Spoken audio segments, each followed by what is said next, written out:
Hello, everyone, and welcome to another episode of Knights of Eveningstar here on twitch.tv/D&D. I'm your Dungeon Master, Mark SherlockHulmes, and joining me, once again, as always, my beloved players, we have Anna Prosser, we have Nate Sharp, we have Mica Burton, and Jonathan Indovino, aka ShadyPenguinn. That's a beautiful pronunciation, Mark. I try and remember it. It's It's beautiful. just it's your ShadyPenguinn, and I've got to replace that with a new name in my brain. That was the But I'll most do it. I'll fluid get too. there. You didn't even pause. Yeah. No, you were there, dude. You're there. I'm flowing today. We have got another exciting game of Dungeons and Dragons coming up for you. But how are you all, my friends? How are we all doing? Are we all ready for some dice rolling? We ready for some RPing? We ready for some mysteries? We ready for some betrayals? I mean, I want to take this opportunity to head off any of the is Anna okay sure. messages in do. chat, because no, I'm not wearing makeup. No, that does not mean that I'm dying. Yes, I am tired, but you probably shouldn't comment on that I look it. I've had some serious back pain. I'm on a lot of medication, and I am seeing plenty of doctors. So I preemptively appreciate the concern and all the people that messaged me supportive things on Twitter about it. But I just wanted to mention that because we have so many caring fans who often do like to comment on those things in chat, but sometimes it makes us feel sad when we know we're not maybe looking or feeling our best. Yes. So I just wanted to let you know. There is nothing worse than when you are not feeling great and someone just being like, do they look tired? Are they okay? It's just like, no, just shut up. Drinking enough water? Are you drinking enough water? Have you been outside today? Also, apologies in advance because I'm probably a little bit forgetful and stuff. So I appreciate all you helping me out. Oh, Anna, please. The people that I have to play with D&D on a regular basis on Twitch, you're not going to be as forgetful as they are. So don't worry. You guys are my precious angels that can do no wrong. But that Holding said, you to that. Mate, well, we'll see. We'll see after today's episode. Nope, Obviously, we also have Dave, White Text Friend, as well. I do want to make sure that we make that apparent, that Dave is there to provide colorful commentary on everything. But what is this game we're playing? You may be wondering, what is this? What kind of D&D is this? The general premise is that our players here are members of a Cormyrean noble family or their advisors, and they are in charge of a small town called Eveningstar in the nation of Cormyr. But I do have a more detailed recap as things have gotten, well, a little bit complicated. There's some mysteries going on, there's some suspicion going on, and perhaps today we will unravel this web and network of lies that exists. But yeah, if you guys are ready, I've got a recap, and then we're going to play some D&D. How's that sound? Heck yes, dude. Yeah, good. Excited faces. Happy, smiling, excited faces is what I like to see. So, last time... I'm also on a lot of painkillers. I apologize. If I'm not snappy. I broke my toe, so continue. It's fine. We're going to leave it. It's, Nate's going to just carry this episode. He's going to be a non-stop chatterbox the whole time. Well, I was going to say, I don't even need painkillers to be groggy, so come at me. So, last time on Knights of Eveningstar, after visiting the neighboring city of Arabel, watched over by Duchess Celeste Marlier, the party have uncovered a complex web of plots and secrets. They were attacked by a winter eladrin during dinner, a construct-like assassin was sent after Marcel, and now their friend and seneschal, Dusk, has been accused of murder. The party have done their best to investigate the matters and resolve these mysteries. Speaking with Dusk, Marcel and Tarkhal have learned that he was once a member of the Zentarim, the Black Network, and they've been and was visiting a member of the organization the night of the murder. Dusk fears that his contact, a person called Xander, will not come easily to his aid, but provided the pair with some clues on how to locate him. Meanwhile, Azara and Agnis, along with Elissa, Saralee, and Willowsong Shadowbriar, the daughter of the mysterious woman of the woods, searched the victim's study for clues, finding a few things of note: missing books, research into strange weapons with bonded fae, and then Azara used the polymorph spell to detect an unusual scent of perfume around the body. On a hunch, Azara examined Shadowbriar's scent and found a faint but clear match. The party have now spoken with one another and must decide on their next course of action. And that, my friends, is where we begin today. You guys at the Falcon's Rest Inn, where you have got rooms and that you have been staying for your time in the city of Arabel. And I would like to pass it over to the four of you. What would you like to do?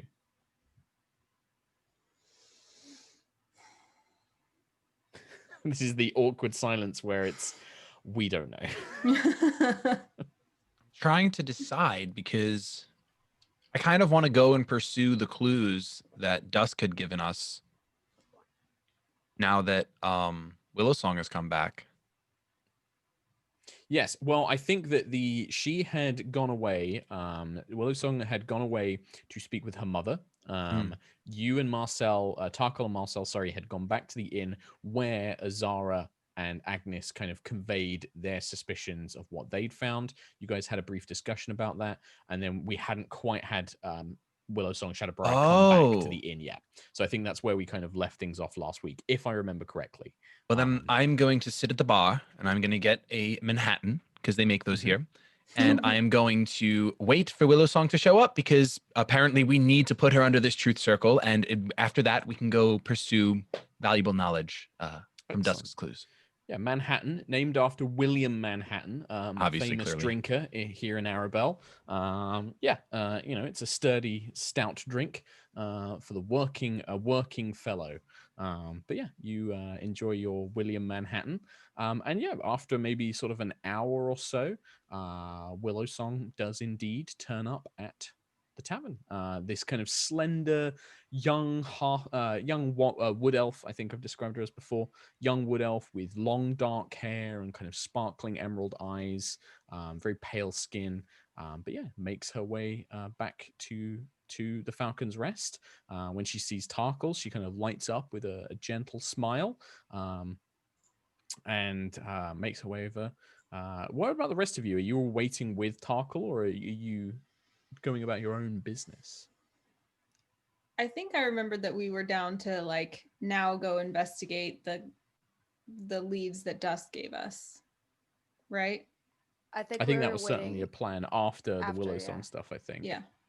I think I would have sent word ahead to the priest in the kingdom who was casting the Zone of Truth spell, saying that we were going to be on our way. So the masked priest that was interrogating Dusk, I don't think you guys ever learned their name. They just seem to be a member of the Duchess's. To whoever our contacts were there, because I think the Duchess said that we would have access to their resources. Offer you help. Yeah, so I would send word to see if we can set up a little Zone of Truth session. Sure. With somebody who possibly has information in like an hour or so. So I think that. Yeah, if you send word, who would you send word from with that? Would you send like one of your own guards from Eveningstar? Would you send Aaron? Like, who would you send up to the Scepter, which is the name of the sort of I would have sent noble building? Aaron with a guard from Eveningstar. Okay.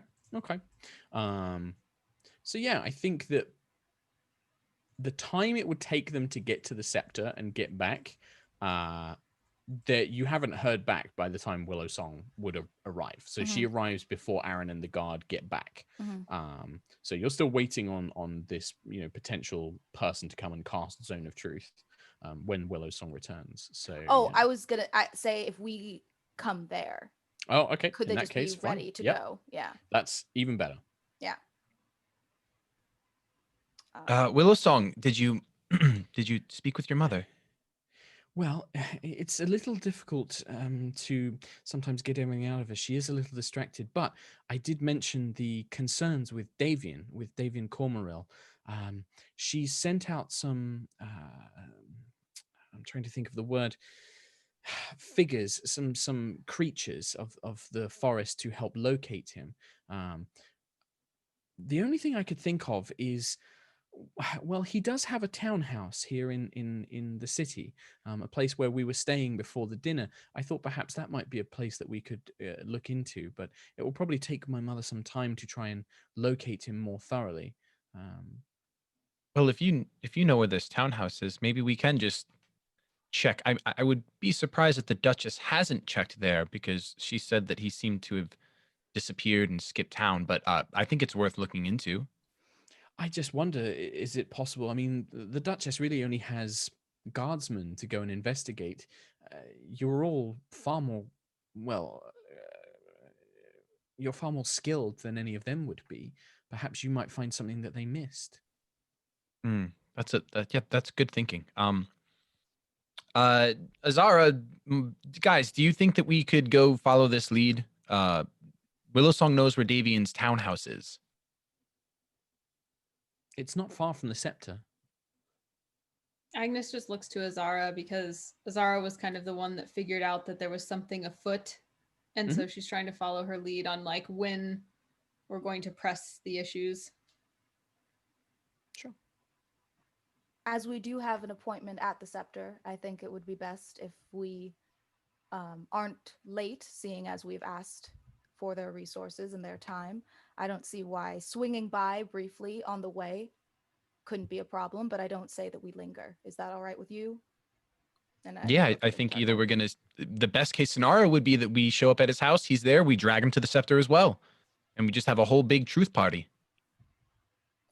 That is a best case scenario, yes.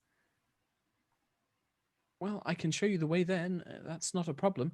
Like I said, I was staying there a few days before the dinner, so I know where it is. And, well, it might be locked up. I suppose we'll have to see what kind of state the place is in when we're there. I don't know if the guards have forced their way in or something to search it, but, well, I guess we can see. And then she just sort of waits for everyone else, really. Where's Alyssa? Alyssa is with you. So you have, so I was going to mention, so yeah, you guys have maybe a squad of sort of 4 or 5 guards. And I mean guards as in like stat in the monster manual guards. Like these guys are, wear basic armor. You can basically have them do menial tasks like watch a perimeter or help you search a building or anything like that if you wanted to do. You could also send them to do stuff. One of them would have gone with Aaron, so you have about 3 of them currently available to you. And then you have Alyssa herself, who is a pretty competent warrior and, knows Arabel as a city quite well as well, if you wanted to. You also have Sarah Lee. I don't know if you want to take her with you as well. Yeah, I'll take her with us. Okay, so the whole squad is going to go. I guess that means Aaron's coming too. Well, Aaron is currently sent off to the scepter. That's Azara right. sent him off to kind of prep things for your arrival so that this truth spell, the zone of truth, can be conjured. Yeah, you guys, if you all set off, unless there's any objections, you guys make your way off, and Willowsong leads you in a kind of sunny, kind of late morning time period through the city of Arabel, where business is running as usual. There is a busy market all along the Ladies' Walk, which is kind of like this main street that runs through the main trade hub of the city. Things are just as if nothing was wrong, as if nothing had happened over the last few days. And she eventually leads you to a much more secluded, private section of the city. The guard patrols here. The Purple Dragon Knights maintain a closer watch. You can see that the streets are very, I don't want to say, I'm trying to think of the word. It's not too fancy, it hasn't had money spent on it frivolously, but it's still been maintained to a very high stature. You can see that there are the number of these very tall but thin 3-4 story townhouses scattered around, all facing towards the scepter and looking out onto small parks and small like little avenues and things like that, market squares. And she leads you to one in particular that stands on its own, looking into a park, like a small quite quaint little nature garden. It has a iron fence around the whole estate, with a large main gate that leads in. And then it's about a 3-story building that goes up and has very nice stone walls and some wood paneling, and the higher floors appear to be made of wood with a kind of slate roof. It looks very elegant but quite simple in some other ways. Well, this is Davian's estate. It's just a property I think he keeps here in the city for when he visits. His real keep and lands are in the Kingswood, I think. But this is where we were staying when we were here. All right. Thank you, Willowsong, for bringing us here. Do we see are there any guards outside or? You don't see any guards outside. There are no guards watching the building or anything like that. There are no guards around the fence. You can see that the windows inside, there are, each floor has sets of windows. None of them are particularly shuttered or boarded or anything like that. They just look to be closed, maybe locked as normal, as any normal house would be. It looks empty. You don't see any figures in the windows moving about or anything like that. It looks, abandoned, but not derelict. Walk up to the door and try and open it. Well, so there's a fence all around the estate. Yeah. So this fence is maybe about sort of 9 feet tall. It's like a short stone wall and then a big, thick iron barred fence, like you might see around like a kind of very wealthy looking house or like an old creepy house on the corner kind of thing. I'm imagining like Skyrim, like fence around a manor house type thing. Yes, exactly okay. that. Yeah. There is a gate, but it's quite heavy, and you can see that there is a kind of it looks like a new chain and lock has been wrapped around the fence and locked it shut. That looks quite new. Then I will walk up to the chain on the fence. Mm-hmm. And let's see, are there lots of people roaming the street? There are not lots of people, but there are people. There are kind of night patrols walking around. You can see some very well-dressed merchants and nobles maybe kind of making their way back home or heading off into market that pass through this area. Any sort of spell casting is probably going to be noticed if it has verbal or somatic components. Agnes is like, we could ring the bell. We can't get to the door. Isn't there like something on the gate that's like a ding dong, we're here? There isn't really anything on the gate. No, there doesn't appear to be sort of like a little attendance bell or anything like that. Now hear me out here. If someone were to Misty Step, yes, and I can see through a window, yeah, could I Misty? Yes, I believe Misty Step is as long as you can see where it is you're going, you can do that. Yeah. Okay. I'll turn to the rest of the group. And the guards, are they gonna stop me from doing anything illegal? Are they on our side? Like, what kind of guards are we talking here? I mean, these are the city guards. These are the Purple Dragon Knights that watch over Arabel. You have your guards with you as well. Right. Which wear like a very simple uniform, and they actually have they wouldn't. There's no symbol for Eveningstar yet. I don't think you guys have established like a crest or anything. So they just have the Purple Dragon Knights tabard. But they're your guards basically. Have we been given kind of free reign by the Duchess to like do whatever we want for this investigation? I think that's up to your interpretation of your previous conversations. If you would like to try and break the law, I think that you can convince otherwise. I'll turn to one of the more burly looking guards and I'll say, dear sir, would you mind unlocking this gate for us? We have to proceed with our investigation. This random guard that just happens to be patrolling sort of looks around. I'm sorry, War Wizard, but it's not my duty. I don't have the key for that gate. It was searched yesterday. It's been locked up since. I'm afraid you'd probably have to speak to, the watch commander or the watch captain, whoever's leading the investigation. I don't have the keys for that lock. Hearing Azara say that, can I sneakishly try to use my Kiss of Silver to pick the lock? Sure. Yeah. While Azara is talking to him, I think that's a suitable distraction for you to do this. We'll see how much you fail it by. If you fail, that'll be the giveaway. And what am I? I'm going to roll sleight of hand. Thievery tools is normally basically it's D20 plus your dexterity modifier plus your proficiency bonus. So if you're whatever that happens to work out as. I rolled a 9 plus 7, 16. 16 is probably enough. This is a brand new lock, and it's really just for the outer doors. So yeah, with Kiss of Silver, which is this very fine kind of silvery blade, and maybe with your own sort of like a couple of little tools as well, whilst Azara is talking, you just the chain around the main outer fence and this new lock, it quickly unlocks and you can slip the lock out of the chains. Do you stop the door opening? Like the gate's about to swing open. Would you kind of like hold it in place? I would hold it. And like as Azara is finishing her sentence, I would say, "Oh no, Azara, the Duchess gave me a key already, so we could continue our investigation." Nice. I'll turn around away and be like, "Oh, I must have forgotten. Wonderful. Thank you, sir. You can be on your way. And I'll turn back to the group. That's a fairly So good. feasible. There's no reason for them to doubt you. So, they just seeing that you've just used the key to unlock it. They just like, fine. And they just seem to head off. I'll give Tarkhal a really approving nod as I walk over. You see Alyssa kind of shift a little bit uncomfortably. Sarah Lee looks around a bit panicked, sort of worrying that you're, Magister, we're not doing something we shouldn't be, are we? No, sweet little turtle dove. It's fine. We're investigating. We're investigators. Everything is kosher. Do they say kosher in D&D? Azara does. Azara does. Yeah, it's a strange habit that you've picked up from a teacher you had or something. Right. But yeah, you kind of look around and the gate opens with under Tarkhal's fine dexterity. And you can just make your way to the actual door which leads into the townhouse now. It's a short walk through a kind of very well tended garden that leads to the front door with a small kind of outcropping, like a little trying to think of the word. I'm really bad with words today. Like not a decking. Hedges? What do you have at the front of a house that's Porch? like porch? Thank you. Like a small porch with a main door that leads into the estate proper, into the house proper. It's not really an estate. It's more like a townhouse.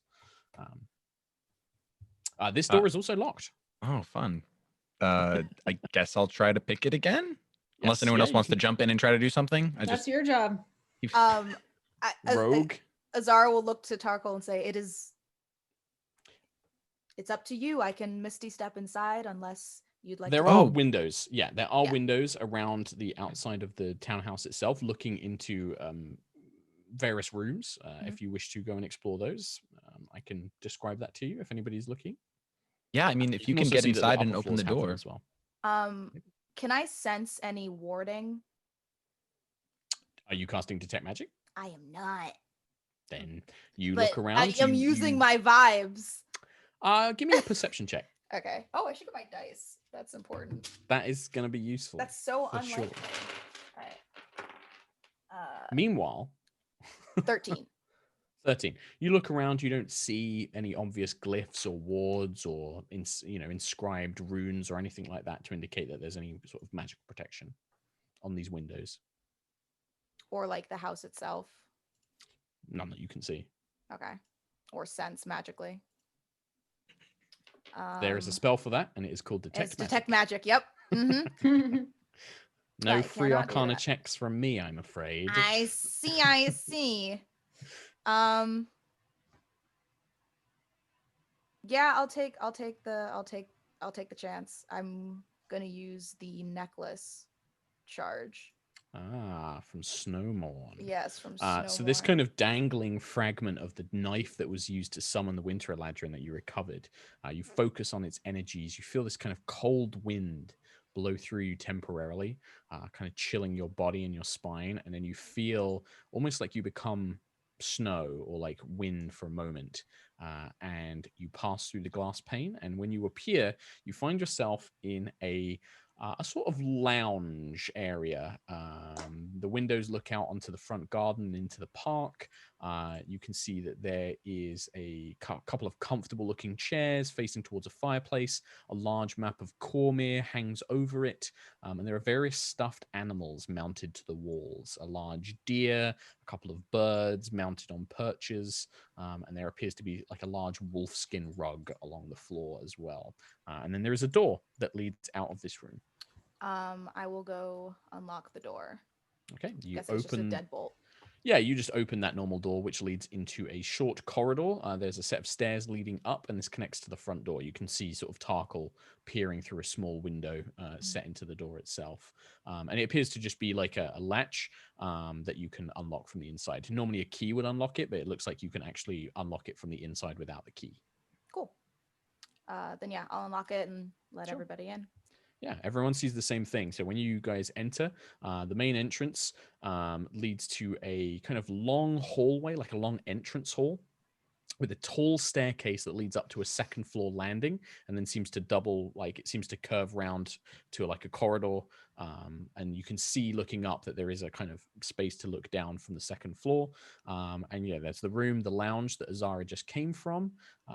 And the other room appears to just kind of lead into a dining room and kitchen area. Nothing really of note there, just a empty table. The whole place looks like it was vacated very quickly. There's a few items of furniture, but nothing really of note. Anything of any real value, it looks like it's been very hastily removed. You don't see like things like cutlery or silverware or candelabras or anything like that. I'm immediately going to polymorph again into that bloodhound. Oh, okay. Nice. And start taking a sniff just around the general house, like probably in his bedroom and in his office, wherever he would be. So working. Azara's gonna. You sniff around the downstairs rooms.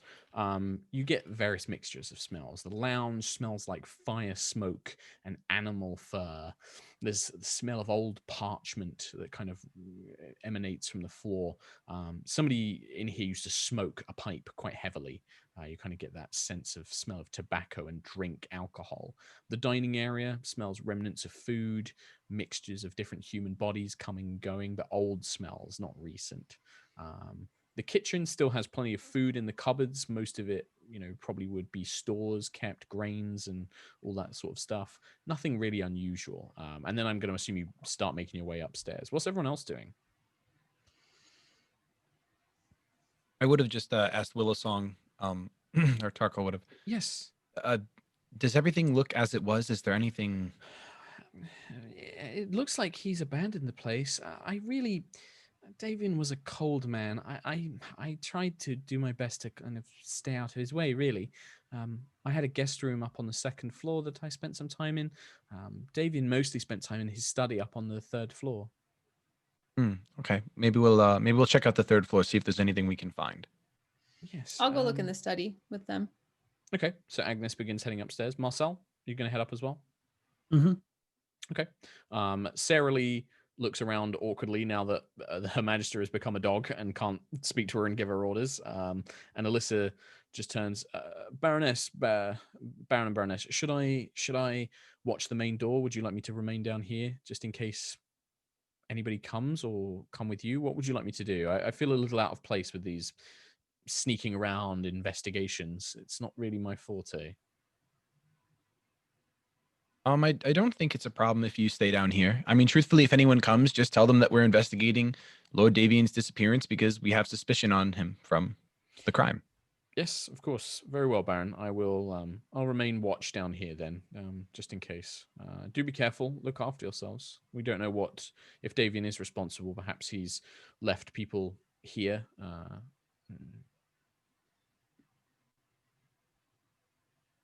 And with that, yeah, she just takes watch by the door, kind of peering out through the curtain by a window, looking out onto the fence that you entered from. The rest of you will make your way upstairs, kind of following this bloodhound Azara, sniffing as she goes. And I using my 22 passive perception, I just notice anything on the way, by the way, that I can. You would, and by the way, as you make your way up, as you're kind of following Azara sniffing around, the landing that the stairs lead up to, imagine it kind of, the stairs lead up and then it doubles backs, and then there's a kind of corridor with doors on the side, and then another staircase leading up again, kind of going up to the third floor.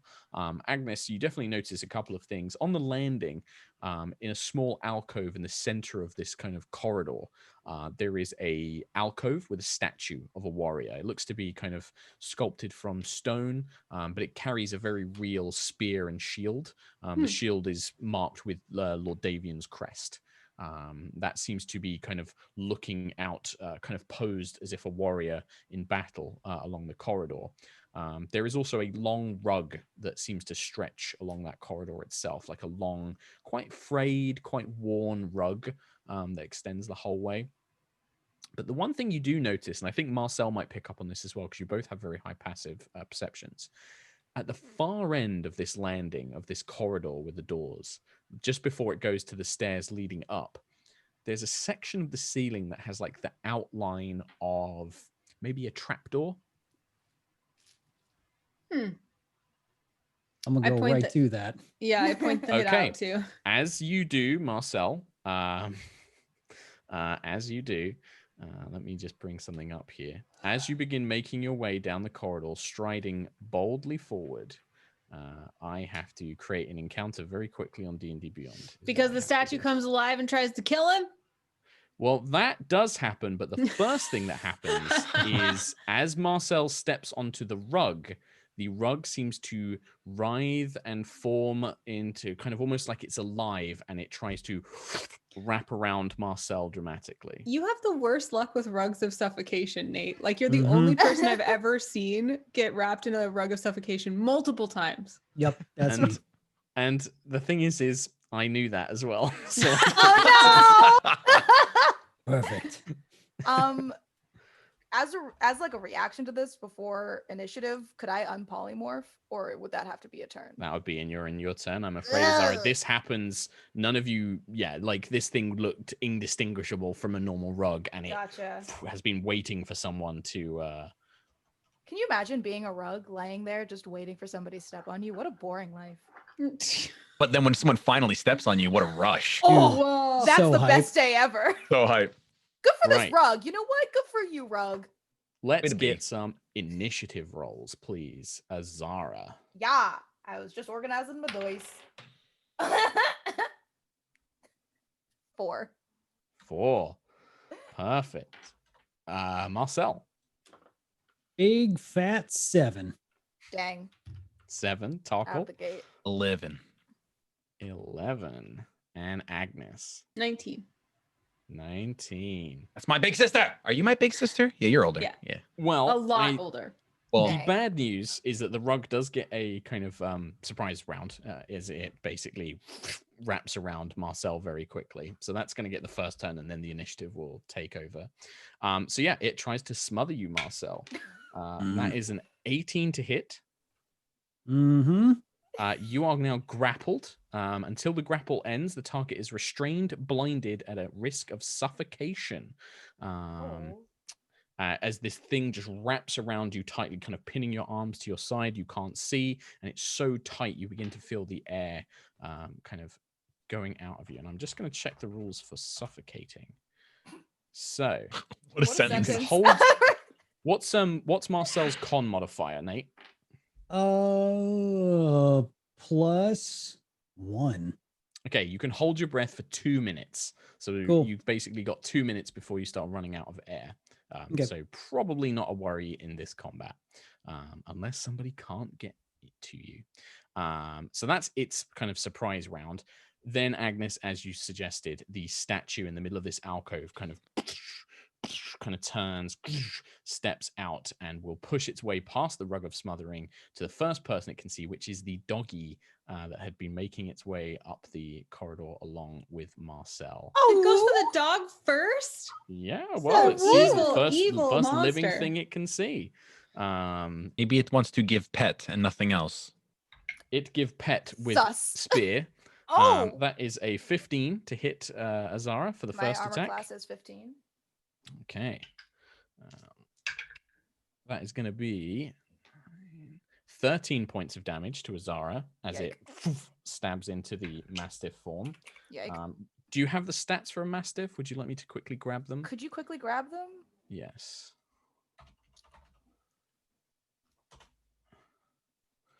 Because the main thing to know is how much damage did you just take? 13. Okay, so the Mastiff has 5 hit points. Okay. So you take 5, and then you would take 8 to Azara. Yes, so you revert immediately back to Azara. Oh, hey, it did exactly what I wanted to do anyway. Yeah, it does, at the cost of 8 hit points. Yeah, I'll take it. Then it tries to stab you again. Well, that's fucking rude. Which is a natural 20. Ooh. So it kind of, the spear comes up nearly through the throat, and I will use my crit rules, which I give to you guys as well, which is max dice, and then I roll the dice again. So is this the first time you've crit us? First time. I think so. Yeah, and last time he said, he's like, wait till I crit you, then you won't like it so much. Of course. 23 points of damage. Yikes. As the spear plunges into you. Oh, and that's then the shield, it bashes you once in the face with the shield for a 22 to hit. Yeah, that hits. Is cracked. It goes for the first living thing it could see that wasn't captured by the rug. That is going to be 10 points of bludgeoning damage. And can you make a strength saving throw, please? and it moves like a soldier, almost like a Greek hoplite, kind of using its shield and then stabbing forward with a spear and then bashing out with it. It's like a Dark Souls character. 15. You just managed to stay on your feet as it tries to knock you to the ground. But that is its go. And to give yourself some kind of visual awareness of the space, the corridor it is next to the stairs landing. So you have like this open staircase next to you, then a 10-foot corridor, so enough room for 2 creatures to move down it, with doors on either side with a small alcove in the middle. And yeah, the rug is in ahead of you, sort of in the middle of the corridor. Then the clay, the statue, and then Azara are next to them, and that's where the fight's going on. And obviously Marcel is wrapped up in the rug. Agnis Crownsilver. I'm assuming that she's kind of near Marcel because she's next to Marcel. Yes. Yeah, she's starting to walk after him. I would look like I'm about to die, by the way. So covered in blood. I have 9 hit points. Yeah. Dang it. Because like Agnis would be ready to react to the rug, but I guess seeing Azara being so badly wounded would change her mind. That's okay. So she's going to cast Entangle. Okay. And I'm gonna cast. It's a 20-foot area, but I'm gonna try to cast it so Azara is outside it. Okay, I will say you can just probably get Azara outside of it, but Marcel and the rug would be inside it. I mean, he is already grappled. He can't get more grappled. That's true. Grappled plus. Yeah, I'll deal with him next turn. He can hold his breath for a little while. I'll do the Entangle. Sure. So what kind of save do I need to make? You need to make a strength check above 15. The statue passes. Dang it. That was a 24, I think. Oh. The rug, however, fails. And it can be restrained. So all of these vines wrap around the rug. So the rug has got Marcel restrained inside it, and then you have restrained the rug with these vines, as all from the floorboards, these kind of sprouts grow and wrap around the rug. Well, at least it'll make the rug easier to hit. It does. It does make the rug easier to hit. You're absolutely right. I should have known the statue would be too strong for that. I use Entangle way more than it actually works, and I always dream of it working so well. It's perfect against things like all the like little bandits that you first fought when we started with the Star Watch Keep. It's perfect for like lots of little minions and things like that. But yeah, this statue looks very strong. The way it was striking Azara, it seems to be very, very. Agnis was startled. She didn't make the best decisions. The DM said that spells great when you're fighting weak stuff. The rug just continues. So the rug's turn. It just continues to hold Marcel. It doesn't do anything. It's at Marcel's turn. He takes damage. So Tarkhal, it is your turn. And I guess you hear a voice from downstairs kind of call up like, what was that? Oh, because Willowsong is already on the 3rd floor? No, Willowsong was behind you guys. Like, she's not moved up on her own. She's basically, you have Willowsong, Sarah Lee, and Alyssa behind you guys. They're all just waiting downstairs. So just stay down there with Alyssa, and then I'll walk up if I have to walk forward at all, and I'm gonna try to toss my Kiss of Silver at the clay knight. Yeah, you don't need to walk forward. You can throw it from back here. Yeah, gotcha. So let me roll my d20, and I roll a 2. So this knight is going real good. That's a 9 total. Against the clay gladiator brings up its shield, and the dagger just kind of pings off, and you focus for a moment, and then whips back into silvery mist and reforms in your sheath. Okay. Is there like anything substantial that I could hide behind? You could attempt to. There is like a door that's like a normal door into a room. You could open that up and try and hide inside that room. Get you out of line of sight. Is that gonna really make me hidden though? You know what kind of hide I'm talking about. Yeah, you're basically, what you want is you need to be out of sight of the creature you're hiding from, so you can kind of strike without it knowing where you're going to strike from. So it would still work. I'm gonna do that then. Okay. You open the door, and it seems to lead into like a large bedroom. very, very lavish double bed, kind of very nice, like blankets and things like that listed over it. There's like a small trunk and a dresser and things like that. Yeah. And yeah, you can hide. Make a stealth check. Plus 10, and I rolled a 9. 19. 19. Yeah, this thing has no idea where you yeah. As far as it's concerned, it doesn't know where you've gone. So sweet. Kind of shoulder barge the door, emerge into the next side. As Tarkhal does that, the trap door that you saw, that Agnis and Marcel saw, the trap door swings open and a kind of crossbow folds out. You can see its arms almost seem to animate by themselves as it pulls its own bowstring back as this bolt, this crossbow kind of sentry turret unfolds, staring down the corridor. Just see Nate just like shaking his head and being like, what is this? I hate this. And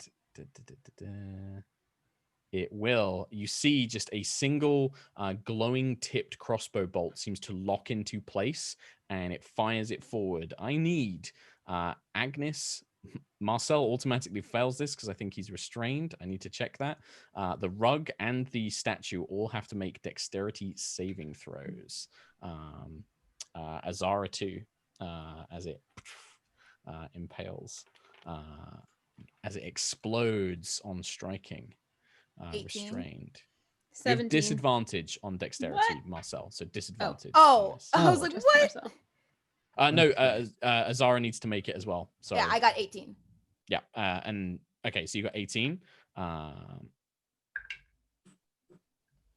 The rug fails, and then the statue. The statue actually passes as well. Marcel, how do you do? 12. 12. You have also failed. Neat. So Azara and the statue are going to take half damage. The rest, the rug and Marcel will both take full damage.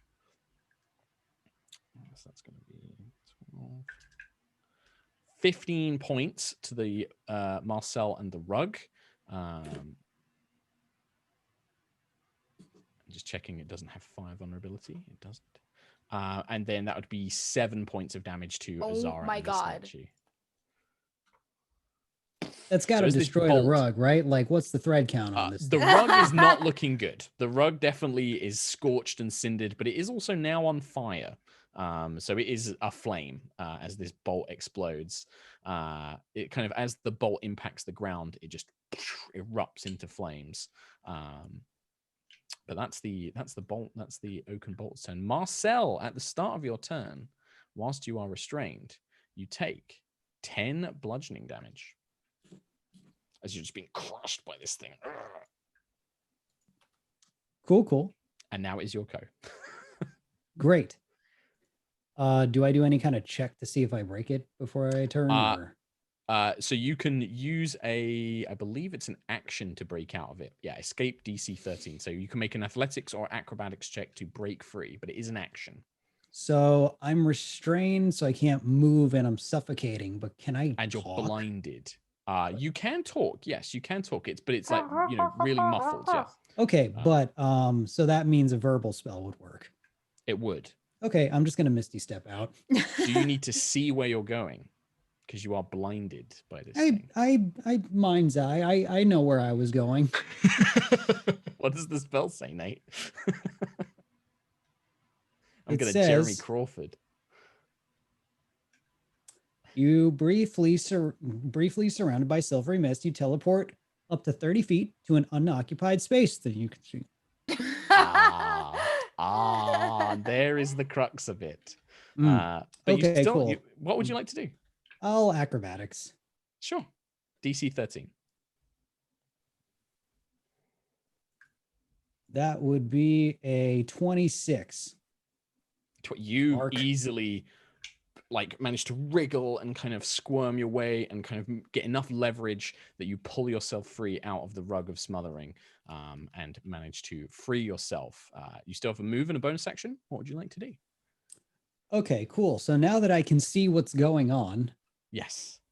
there's a statue And so there's a here's crossbow here's the lay of it. You are on the other side. So when you escaped, you probably would have emerged on the other side of the rug. So it's basically like you're next to the rug.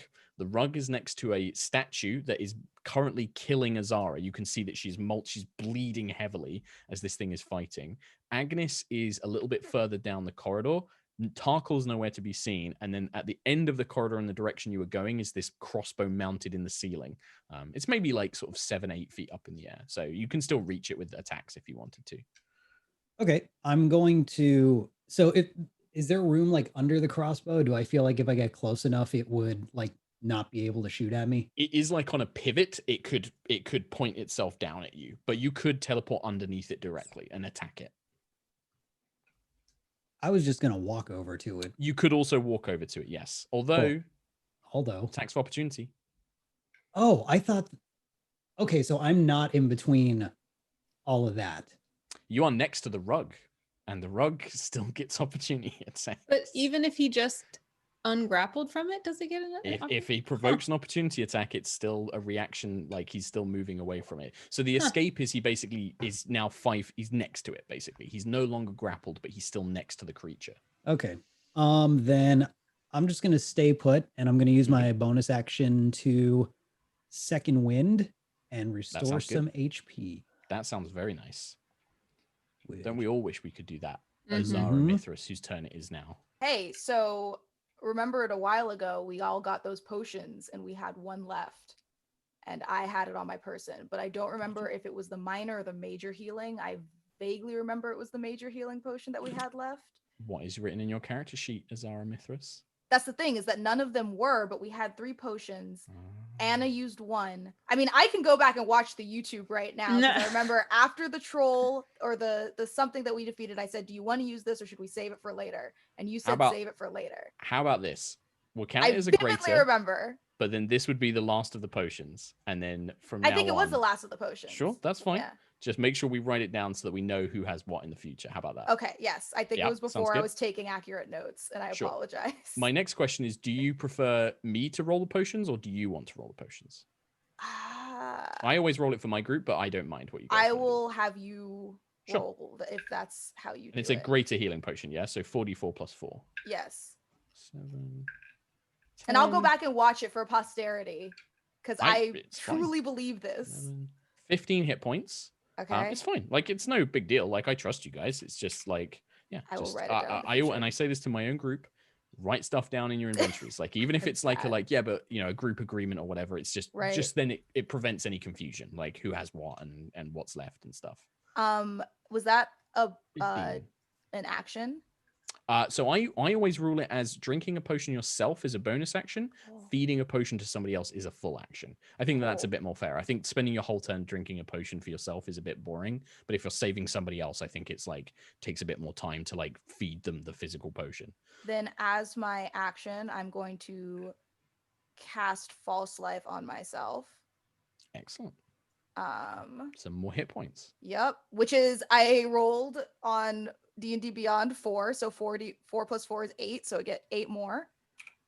And they are temporary hit points, remember? Yes, they are temporary hit points. And then I am also going to use my bonus action to Misty Step the heck away from here. Does that give an opportunity? So it's this is the problem of False Life is a first level spell. You can't then cast another spell as a bonus action if it's a spell slot. Right. You're right. All right, then. And I didn't do Quicken Spell like an idiot. That's okay. Then I guess that's my turn. That's your turn. So now we go up to the top, and the clay statue.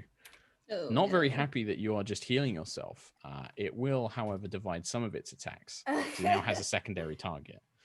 So it will attack Azara again, but it will also try and stab at Nate as well once.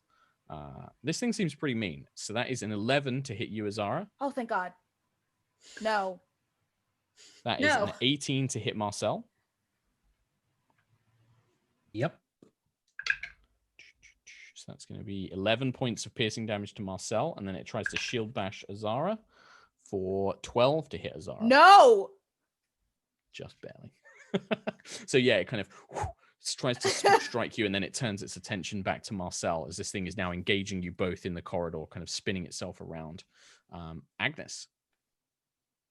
Agnes is just about done with all of this nonsense. So she There's a lot is of going nonsense to, going on. yeah, there's too much nonsense. It needs to be a diminished amount of nonsense. So she is going to cast Scorching Ray, and she's going to do it at 3rd level. So that's going to give her 4 ray bolts. Very nice. What would you like to strike? I want to 3 shoot. targets.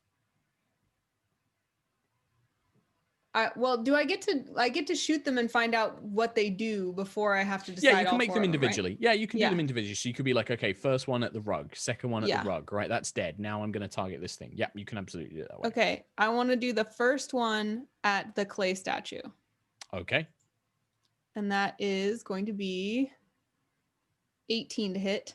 That just barely hits. The thing tries to bring its shield up, but the flames kind of curl around and strike it in the chest. Ooh, and she rolls 12 damage. Fire Very damage. Nice. Also, I thought Scorching Ray did something where it would also set on fire any flammable items they're holding, but I guess not. Even if it did, the shield and spear are both metal, and the statue's made of some sort of like stone. So. Even the haft of the shield is metal? The spear, the whole thing is metal. Yeah, it's like a long metal kind of spear. Okay, but it did do damage to him, so I'm going to do that again. Same target, because this one is the most dangerous to us at the moment. That's going to be a 16 to hit. That does not hit. This time it manages to kind of completely engulf the ray on its shield, its metal shield. All right, let's try again. Same. Oh man, that doesn't hit. All right, one more try. That doesn't hit either. Agnes hits and she gets so excited that like the other rays just kind of. It's also like this thing is made of stone, so it's even using parts of its body to help deflect the flames, like kind of protecting its like vulnerable joints and things like that. So it kind of knows how to protect itself as these flames just kind of roil around it. Marcel and Azara both, this scorching heat kind of blasts past you, almost trying to get to the thing. Anything else, Agnes?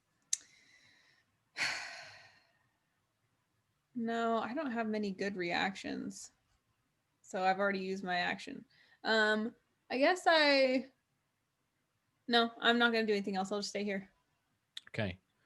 Marcel, Nate, I'm so sorry.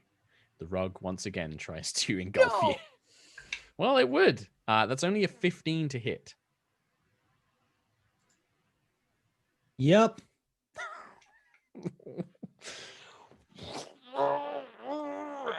As it once again surrounds you entirely, trying to crush you to death as best it can. Tarkhal. I'm going to sneakishly peek my head out of the door that I'm hiding behind and kiss a silver the clay statue. Sure. So this time you have advantage. It is unaware of you. Aha. And it's also, if it hits, it's a crit, right? It's not surprised. It just is. It doesn't know where you are, so it's not completely surprised. Yeah, okay. Surprised you have to do before the combat starts, basically. Gotcha. Okay, so my first roll was a 17, and my next roll was a 12 plus 7, so 19. That both of those would actually technically hit just barely, but the 19 does. Yeah, the kiss of silver flies through the air and embeds in the stone. Give me the damage. It is a sneak attack, as you have an ally next to the creature. Augers. So my D4 ended up being 7, and then I will roll the rest on D&D Beyond. Because it's too many dice. Too many. Too many. That's going to be 17 from D&D Beyond. Is that including the base damage as well, do you know? Or is that just the sneak attack damage? Sneak attack just comes up as 4d6. And that rolls 17, and then I also rolled the D4 plus 4. Okay. Which would be 7. So the 17 is just a sneak attack. So yeah, the dagger kind of strikes in, and you can see it begins cracking and splintering at the shoulder joints where this thing is like got its body, and you can see it kind of shifts itself around. Clearly wounded by that, but still in fighting condition. Anything else, Tarkhal? I am going to attempt to hide again behind my door. Sure. There you go. I rolled a 14 plus 10, 24. 24. Yeah, you just kind of throw yourself into the side. Yeah, it seems like these rooms definitely provide cover from the crossbow and things like that. Doesn't seem to be able to get an angle on you. Speaking of the crossbow in the ceiling, its go. Seeing the immense amount of firepower that was just fired, Agnis, it will fire 2 kind of lancing bolts in your direction. I'll re-roll that one. That is for an 11 to hit, the first one. No. The second one, however, is a 26. That does hit. That would be a hit. That is for 15 points of piercing damage as this crossbow bolt fires from the turret down into you. But that is its whole turn. I will just roll to see if it recharges its firebolt. It does not. Marcel, you once again find yourself suffocating. You take, at the start of your turn, that's going to be 9 points of bludgeoning damage as you are crushed. Now it is your turn. I have a question for Dungeon Master Mark SherlockHulmes. Yes, please. If this thing is putting all of its might and effort into keeping me grappled, yes, how would that affect its dexterity saving throws? I would argue that not very well. I would say that it would not be very good at them. So seeing as it's a verbal spell, instead of escaping and letting this happen again, I'm just going to sword burst from inside of it. Oh, that's cool. Nice. And just try and rip this thing apart from the inside. So that's a dex 15. I'm not even going to make the save, Nate. You're inside it and it bursts around you, right? Like it's a 5-foot radius around you. Literally the actual sword explosion. Like Hercules inside of the thing and he comes out of it. The clay statue would actually potentially take this. So is it a dex save? 15. Okay, well, the statue passes it. It manages to throw itself to side as all of these kind of spectral blades emerge from the rug. But the rug, I'm not even going to make a saving throw. Just give me the damage for it. Okay. That would be 7. 7 points. You can see that the rug is like tattered shreds of fabric now, but it's still just barely animated. While this grappling creature takes only half the damage dealt to it. I mean, it wouldn't do that to you. That would be from an outside attack. Yeah. So the blade just kind of emerged from around you, shredding it. Anything else on your turn, Marcel? Okay, so I'm shredding it a bit, but I'm still stuck. Yes. It's not defeated yet. For funsies flavor, would you say I've at least shredded a hole that my hand could like poke out of? Yes, sure. Why not? Okay. Not you. You can't see. I'm going to still keep you blinded, but there's enough that your hand can kind of wriggle out. So just like this little hand is like wiggling around like the thing. Okay. Then for my bonus action, would you let me conjure my shadow blade with that free hand? Yes. Yes, sure. All right, cool. So a shadow blade and this hand out of this rolled up rug just kind of like... Yeah, absolutely. I just imagine like a mummy, like in a rug with just like, just like a little sword poking out. Just like a little hand sticking out. Absolutely. Perfect. Azara. Yeah, I'm gonna cast Quicken Spell on myself real quick. Okay. And then I'm going to try and banish this heckin' stone boy. So are you quickening the banish on the I'm quickening statue? banishment. Sure. Cool. So bonus action to cast this. Yep. So you can cast a cantrip after. What's the saving throw on the banishment? Charisma 14. Ooh, that's a good choice against the statue. Exactly, because it's a statue. Actually, not really. Are you kidding me? Yeah. For some reason, this clay gladiator has a charisma of +2. Don't look at me. Blame D&D, dude. Get on the line to Jeremy. Dear Jeremy Crawford, I have some words. It's a 14 total. So does that? What's the DC? 14. It passes. Are you just barely?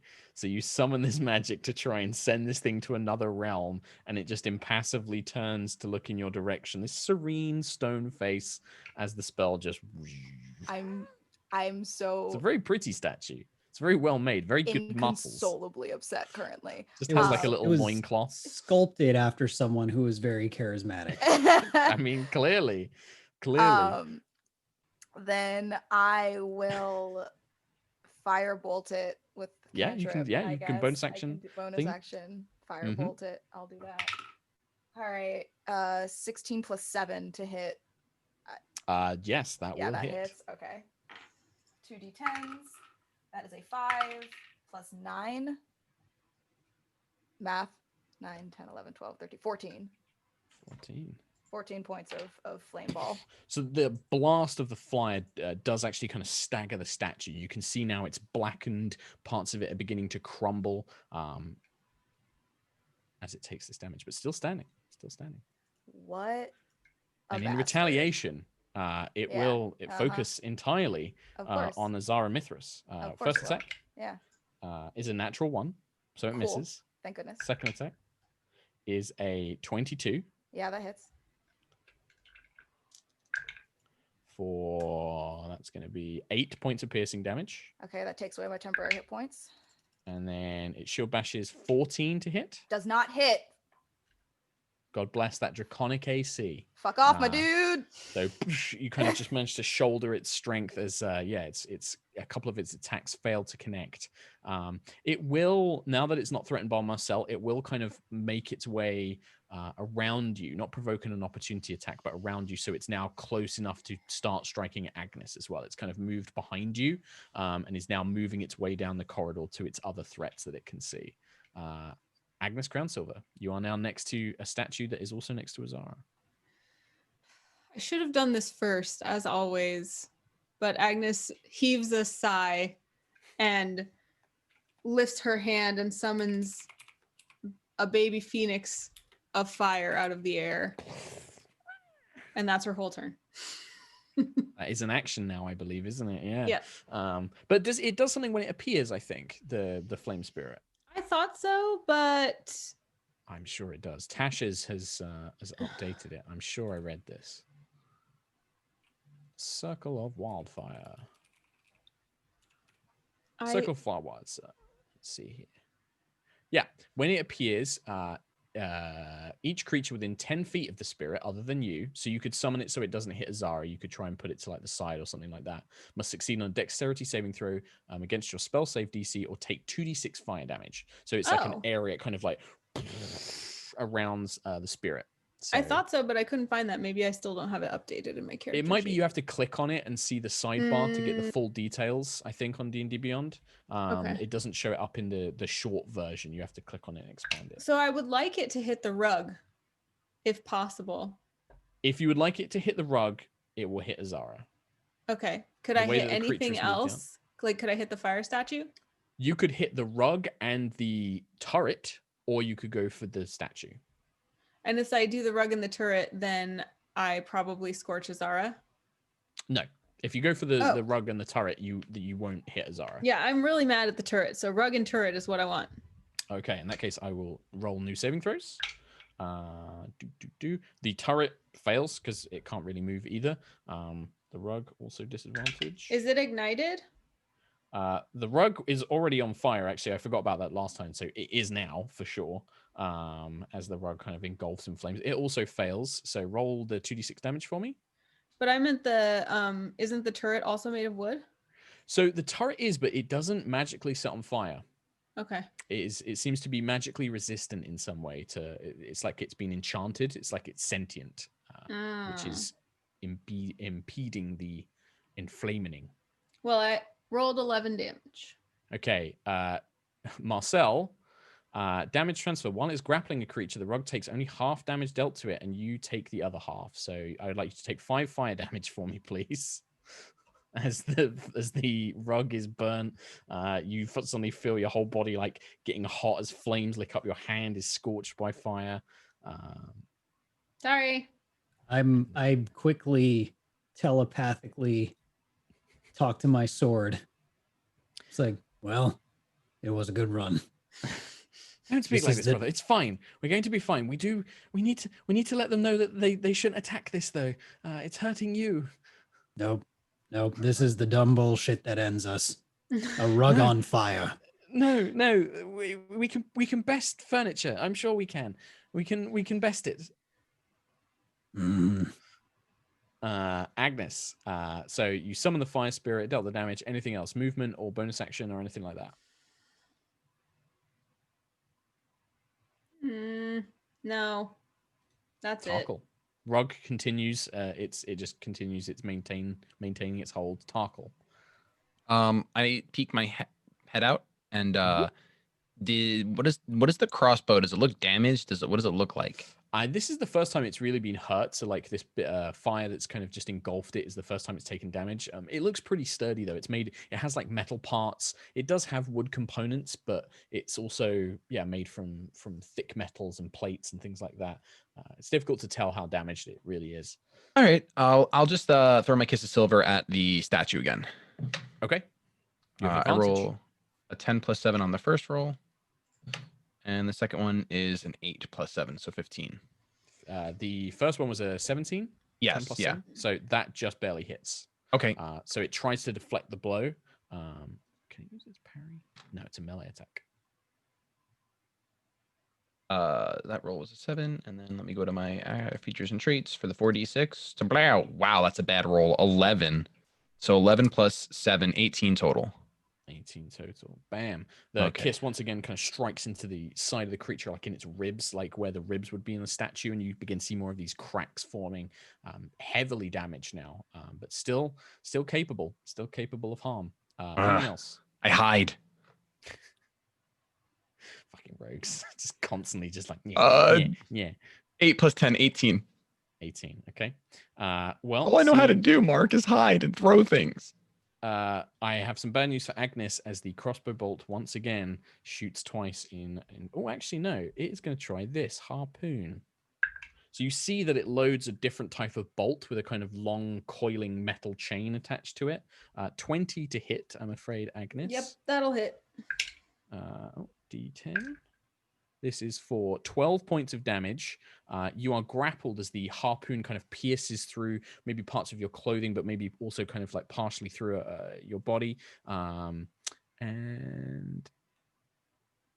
as a bonus action, it pulls you 20 feet down the corridor towards it. So it kind of scrapes you along the corridor, pulling you past the rug and past the statue, winding you towards the creature itself.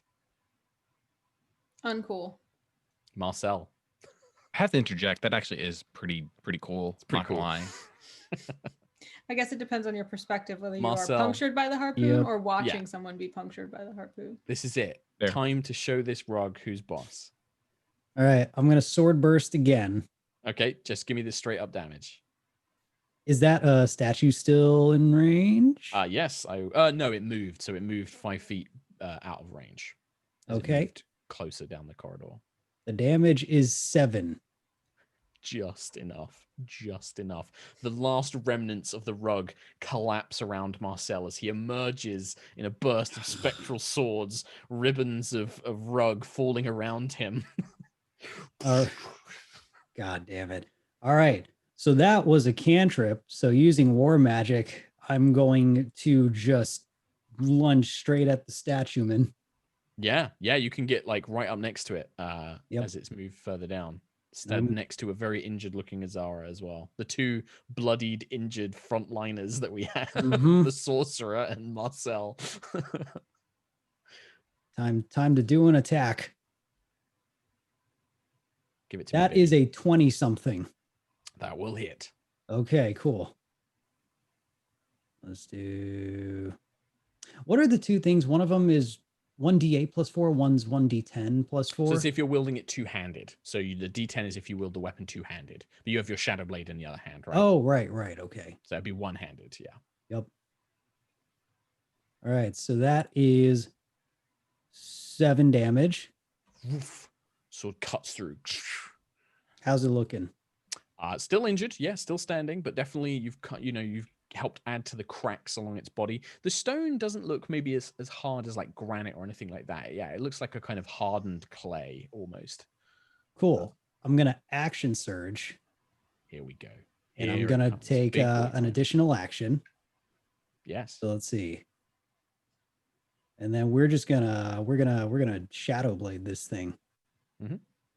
So, and this is, you make the Shadow Blade is you can just make like a melee attack with that Shadow Blade, right? So you can actually do it twice with Action Surge because you have extra attack. Cool. I'm going to do that twice. Big fan. Cool. Well, the first one was a 1. No. Oh, Nate. Oh, bless you. Bless your little heart. I love it. Bless. Okay. That one God bless. is a 19. That will hit. Yes. The dark blade strikes through the stone. Where's the damage on this thing? Actions, Normally the spell, I think, yeah. Yeah. Yeah, there it is. All right. Sick. Clear. Get all those numbers off of my face. All right. Big money, big money, big money. 5. So the dark blade crackles through as you swipe at it twice. It manages to just barely dodge one of your strikes, but the second one, again, kind of adds to these lingering cracks. Still standing, but now at least being assaulted on 2 different fronts. Anything else, Marcel? Is being really frustrated a free action? It is. All right. I do that multiple times. Excellent. Azara. I too am very frustrated for a free action. Sounding like a thwomp. And I'm going to cast Witch Bolt at the 3rd level at this clay. Does this involve an attack, a ranged spell attack? It does. Just remember, this thing is right up in your face. Oh, it is? Attacks, and you have disadvantage on range. I did not realize it was right up in my face. Yes, it's been striking at you, so it's been moving up and sort of like jabbing at you.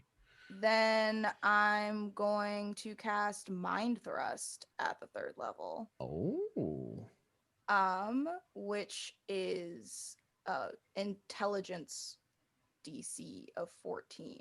You know what? It's got an intelligence of 10, so it's fine. It's not a 15 charisma again. God, don't do that to me. 9, it fails. Sweet. So whatever sentience is there is limited at best. Good. So that's 3d6 of, what is this damage? Psychic damage. Psychic damage. Okay. All right. Let's get this going here. That is a 3. That is a 6, and that is a 3. 12 points of psychic you damage. See the statue kind of reach up to its head with its shielded hand almost for a moment, its face impassive, but then it still turns around. You can see it's visibly shaken, parts of it beginning to crumble and crack, very much near its the end of its ability to fight. Anything else? Just quickly checking on one thing that I didn't check on. No, I think that's a whole action. Or is it a bonus action? Is the transformation a bonus action or an action? I can't remember. Whatever it is in the item. I don't want to take up time. I'm sure. over my turn. Okay. Yeah. The Clay Gladiator's turn. It will make who I think Marcel poses the biggest threat, so it will make 2 attacks at Marcel, but then it will try to shield bash. I'm like butchered and bloodied and was almost murdered by. So am I. You both. We're both dying. But you're both next to it. That's a 20 to hit you on the first attack, Marcel. And then a 25 on the second attack to hit you, Marcel. My favorite punching bag, Marcel. I feel like Nate takes the brutal end. Dude, of most I've of the never encounters. had a character get bloodied every So single much. combat. This time twice. 7 points of piercing damage from the first one, and that's 9 points of damage from the second one. So 16 total from the 2 attacks. Well, Marcel is downsy wounsies. Oh no. And then Azara, that is a 15 to hit Azara with the shield bash. So this one. Before I go all the way down, Marcel's just like, I'm really glad my comrade saved me from that rug. We just had so much faith in you. That was maybe misplaced, I guess. 11 points of bludgeoning damage. And can you make a strength saving throw, Azara, if you are still conscious? I barely. 11. 11. You are knocked prone, so it just kind of knocks you to the ground. Cool. As it does so. Agnis.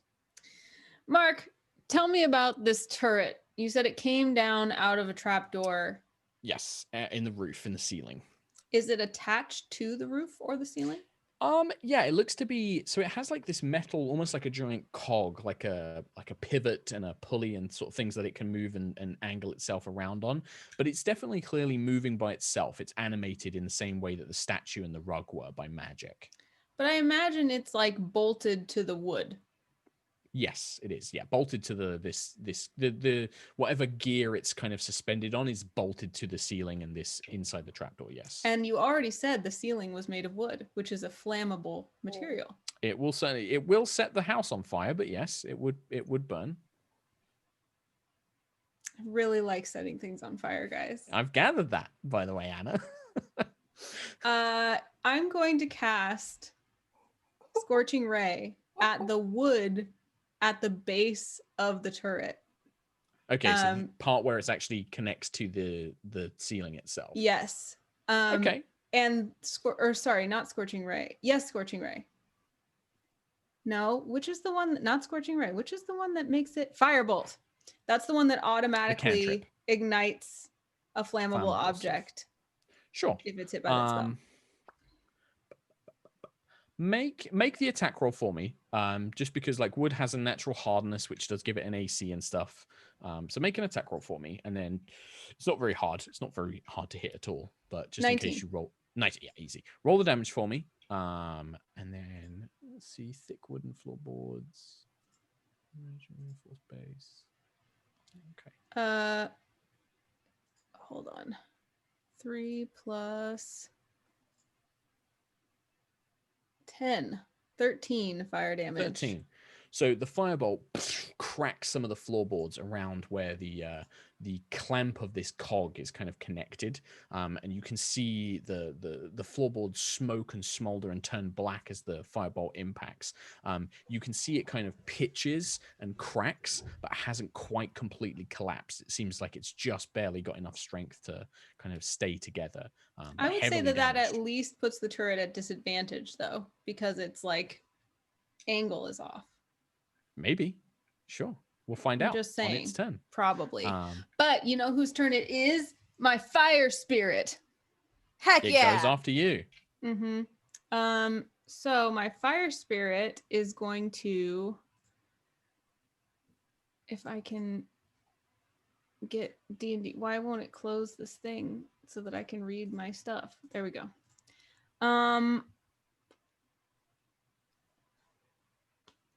Azara, you have been in danger and wanting to leave the spot you're in, right? Like you're clearly trying to get away, but you can't because of attacks of opportunity. Correct. Okay. So my fire spirit is going to fly over and like circle around Azara and create this fiery blanket for her, and then fiery teleport her to like 30 feet away to safety, like back from whence we came.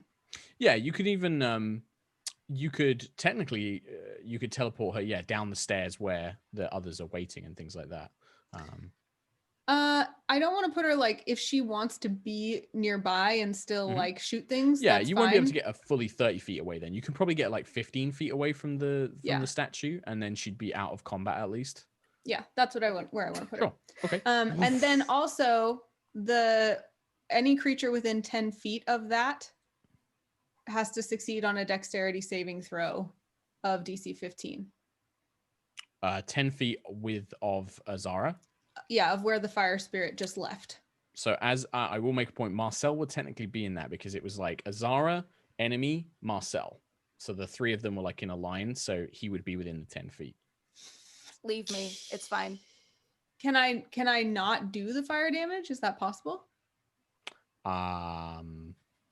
I'll say yes. Let's say yes for now, that you could just teleport her away and not do the damage. You can just be like, no, and engulf and snuff it out. Because I feel like it's just like the manner in which the fire spirit takes it, whether it's like boom or whether it's like I'm more than happy for you to, like, if you're gonna say like, yeah, don't worry about the damage, that's fine. Yeah. Cool. Yeah. So with that, the flames kind of engulf Azara, and then she magically appears. I'm still prone technically, but she appears about 15 feet away, just at the very top of the stairs where you first came up onto this landing. And you can hear the crackle of the flames above as whatever floor where this turret is beginning to smoke and smolder. Anything else, Agnes? That's it. Tarkhal. Before my turn starts, I really love the image of Marcel laying on the floor and like just his knocked out body, and then Azara gets swooped away from safety, and it's just this knight and lying on the ground Marcel. Gave me quite giggles. So I'm gonna peek my head. Tarkhal's gonna peek his head out the door and see that Marcel's down. And Willow, if anyone down there can heal, Marcel's down. We need help up here. All right. You hear like a thing is just like, yeah, and I think like you kind of hear like a grunt of just like, so are we coming up now? Like from Alyssa, because she wasn't sure like whether you wanted her to come up or like stay down there. But yeah, you begin to hear those two making their way up. And yeah, they'll probably go at the end of the round. So I'll have them act now that you've given them orders. They were like basically holding an action. Agnes will yell like, for the record, when it sounds like we're dying, you're welcome to join us anytime. Anytime is fine. Sure. Azara will try and yell, but just cough up blood. Marcel will continue still take to be an action. unconscious. Yeah. Poor Marcel. Yeah, then I'm also just gonna toss my Kiss of Silver again at this clay. Yeah, with the advantage. That's a 2, so we're gonna pretend that one didn't happen. And that one is an 11 plus, was it plus 7? Yes, plus 7, so 18. That just hits. Cool. I'm gonna roll my dice physically because D&D Beyond has been making me a sad panda. So 6 and then 4d6. So 6, 11, 13, 18, and 22. 22 total damage. Yes, because you would still have it from the thing. So with that, as the Kiss of Silver smashes into the thing from an unseen kind of shadowy doorway, just this flash of silver appears and just strikes the creature in the neck. It just crumbles into pieces, just fragments of it bursting apart as it crumbles apart into the ground. Anything else, Tarkhal? I actually don't think I'll hide. Do I have enough movement to get in front of Marcel's body? Yes, you can easily. Yeah, easily. Okay, yeah, so I just want to like, since the crossbow's the last thing standing, I just want to like position myself between Marcel and the crossbow. Sure, perfect. Speaking of the crossbow, let's see if it gets its explosive bolt back. It does not. So let's see. It currently has, so as a point, Agnes is also, you're kind of almost being pulled up, but like just so you're like on your tiptoes by this kind of embedded harpoon and chain connected to the... Which is pretty badass, by the way, that I was just like, screw this harpoon. I'm going to shoot fire around. Just want to point that out. Pretty badass.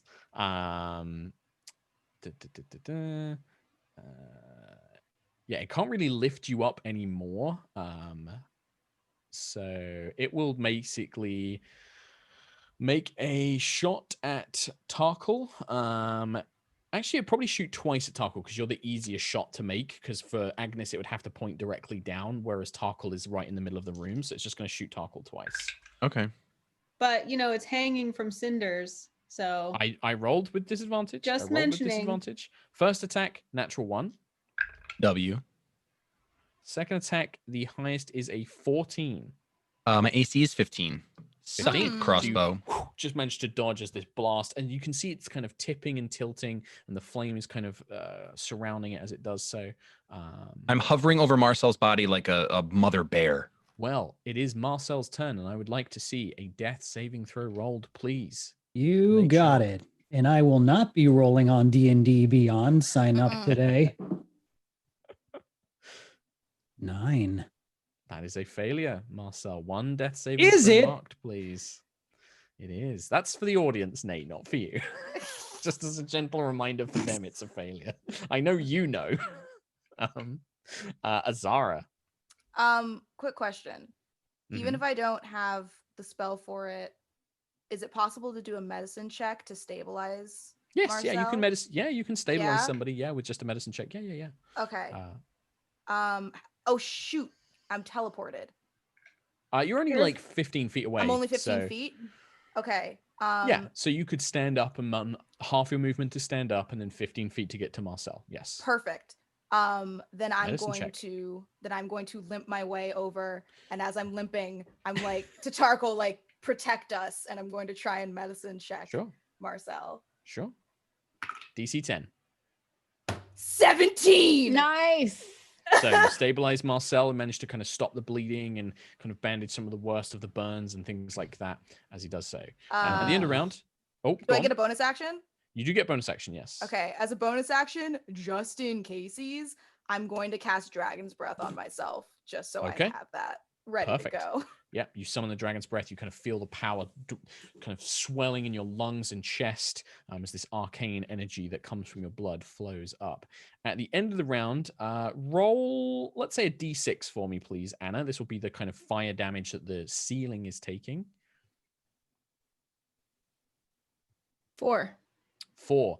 You hear the wood crack and splinter. Can Agnes make a dexterity saving throw for me, please? She As can. the turret drops from the ceiling and threatens to land on top of you. 13.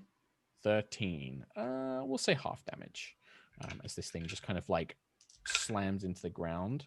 So that's going to be 3 damage. That's already halved as you just manage to kind of throw yourself to the side as the turret collapses from the roof, comes slamming down as like almost directly on top of Agnes. You managed to kind of throw yourself to the side, and it's now kind of on its side, awkwardly pointing still down the hallway, but it's now on its side. You know, it's having trouble reloading, but still seems active, even disconnected from the ceiling. The flames above are beginning to grow worse as well as the whole kind of top floor begins to burn. You hear the kind of stomping of boots as Alyssa, who is protecting Shadowbriar and Sarah Lee, who are downstairs. She kind of has them behind her, like, you know, sword out, ready to protect them, makes her way down the corridor. She will basically spend her turn to dash and is lifting the sword above the crossbow to ready to strike, but that's her action to dash. I also want to yell at the rest of our company and be like, we need a fire brigade, get buckets of water, blankets. I honestly think that Alyssa at this point is just like, Baroness, you are the fire brigade. Can you not do something with this? No, that's why I'm calling for help. I need water. I can only set things on fire, not stop it. Oh my god. Sarah Lee isn't really a mage, but she kind of cowers behind Azara, kind of like, oh, Majesty, your engines, kind of like attending to you, but she can't really do anything, so she's just sort of panicking. Poor girl. But Willow Song will basically kind of is just like, he seems to be alive, but I'll see what I can do. And she will place her hands on Marcel and that is a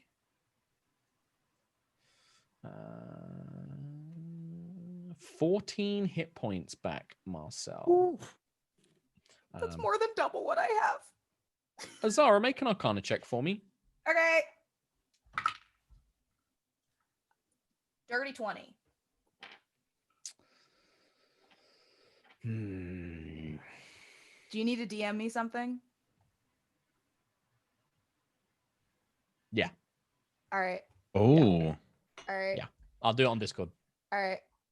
It's just easier than the other one. While this secret DM is happening from the DM, I would like to take a note to let the chat know that no, Eveningstar does not endorse breaking and entering nor arson. So I mean, speak for yourself. ShadyPenguinn does not endorse breaking and entering nor setting houses on fire. Same. Which I guess the Crownsilvers are just a couple of criminals at this point. We're just doing what we got to do. Are we now all the mafia? I mean, we're royalty. That's the thing. Agnes was like, kill the threat. And then she realized, like, I just destroyed private property. Not just private property, Noble's private property as well. That makes it better. As an enemy, we've made it does for Agnes, not for the law. Marcel like comes back to consciousness and sees that this place has been set on fire. He's just like, well, I guess investigation's off the table then. Well, things are still happening. So as Marcel comes to life, this turret is still active, and it's still in a position where, unless dealt with, it's still probably going to be able to attack. So Agnis Crownsilver, and you are still connected to it by a chain, and this thing looks heavy. Whilst you're attached by the harpoon, moving away is going to be difficult.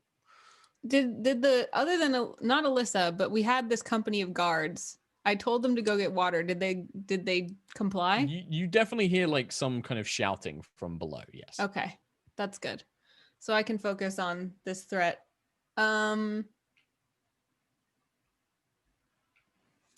just really pissed off at this point. So you see Agnes's like her teeth grow into fangs and her nails sharpen, and she's just like, "Row!" And she primal savageries the turret on the ground. The turret, yeah. Sure, give yourself advantage on the attack.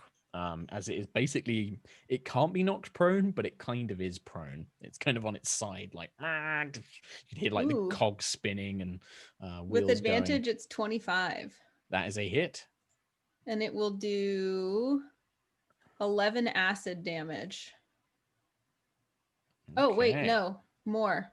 No, yeah, that's it. Never mind. 11 points. So you begin tearing at the thing, melting. The kind of claws and fangs kind of secrete acid as you strike, and small sparks of flame. The metal plates begin to melt. The wooden structure begins to burn, but it's still active. Still just barely managing to stay functional. Anything else, Agnes? Oh, fire spirit.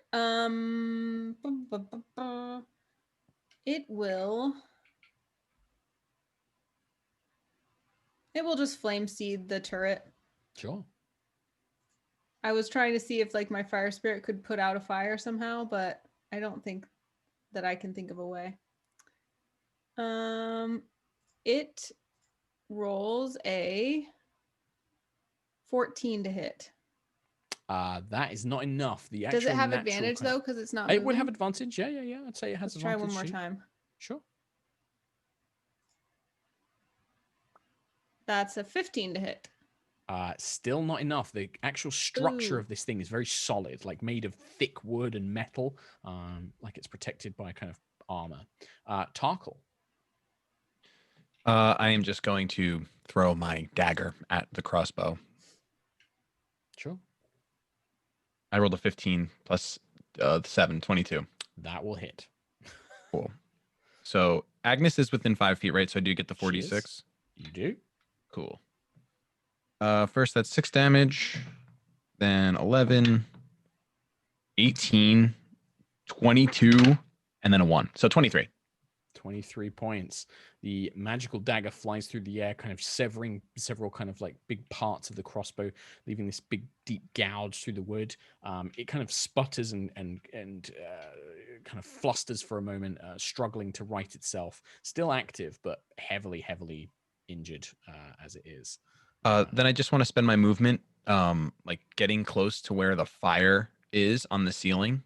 Sure. Okay, yeah, you can basically move. Well, the fire is directly above where Agnes and the turret are. So it's at the far end of this corridor with the second step stairs leading up. Okay. So just however close I can get. I don't know how long the corridor is. I have 30 feet. Is it that long? Yeah, you can get all the way down. Yeah. Okay. Easy. So is taking off my cape a free action? I would say yes, it is a free action, yes. Okay, I'm going to take off my cape. Can I use a bonus action to like try to smother the flames with my cape? Sure. Give me just D20 plus dex. Just give me a D20 plus dex. My dex is my best stat, he says as he rolls an 18. 22. Okay, so we'll say that the fire had progressed from like, let's call it like a level 1 flame to a level 2 flame because it had had some time to grow. With Tarkhal's efforts, you kind of get it to reduce down. It's now like back to a level 1 flame. So if somebody else can take some efforts to kind of put it out, that would probably extinguish the amount that you have so far. Methinks Tarkhal has had to do this before. Just shaking my head as I do it. Well, as you are doing this, the crossbow whirs with its last kind of dregs of life. It doesn't recharge its fiery bolt. So it will make, with disadvantage, attacks at the 2 people nearest to it, which is Agnes and Tarkhal. So 1 against Tarkhal. With disadvantage, that is only a 12 to hit. No go. Agnes. With disadvantage, that is still going to be a 23 to hit you, Agnes. Owie. Or 14 points of piercing damage as it kind of, its cog spins, turns it up on its side, and this bolt just kind of manages to glance you, just scraping along your arm as it does so. Even as it's still connected to me? Yeah, it's because it has almost like secondary bolts that it can load. So the harpoon is attached to one side, and then it can load regular ones. It's just and holding it's me on still a string and shooting at me. Yeah, basically, yeah, it's what it is. It's got you like, it's just Marcel. So it's just this turret left at this point. And the raging, well, not raging, but the fire on the ceiling above. Yes. Well, there's not much I can do about a fire, but there's plenty I can do at a turret. There is. So, if I may ask, Dungeon Master Mark SherlockHulmes, I love it. The power. How dexterous does this turret look? Right now, not very. Okay. It has like good accuracy, but I'd say right now it is very, it will have disadvantage on like any dex saves or anything like that it makes. Cool. I was going to say, it seems not likely it would do a backflip out of the way of anything. No. So I'm going to Burning Hands, and that's a dex 15 save. Tarkhal and Agnis are next to it, but I would say that you could probably angle the burning hands. A cone. It is a cone. Can I like get up burning to flames? It? Yeah, I'll angle it so it doesn't. The wooden wall and the windows and the curtains behind it probably will go up in flames, but you can definitely hit the thing. Well, no one's explained to the minister what the actual plan is, so I'm assuming we have great reason to burn the place down. Sure. That's a failure. So give me that sweet burning hands damage. All right. We have math 13. Exactly how many hit points it had left. So you watch as this cone of flame erupts from Marcel's hands, engulfing the turret, but it also kind of curls upwards in the corner of the corridor. The curtains near the window kind of go up, and then the flame that Tarkhal had just managed to start getting to die down just erupts in more fire. Are we out of initiative right now? Well, I mean, we're out of initiative, but let's kind of keep a play-by-play action as the house is on fire at this point. Technically, actually, somebody gets a go before you, Azara. I need to look at your character sheet for reasons. Call me Azara Mithras. Let's have a look here. That's disturbing. Do you mind me rolling something on your behalf, Azara? Because I would like you to not necessarily have the knowledge on if you succeed or fail. Okay. Is that all right? Yeah. This is going to be...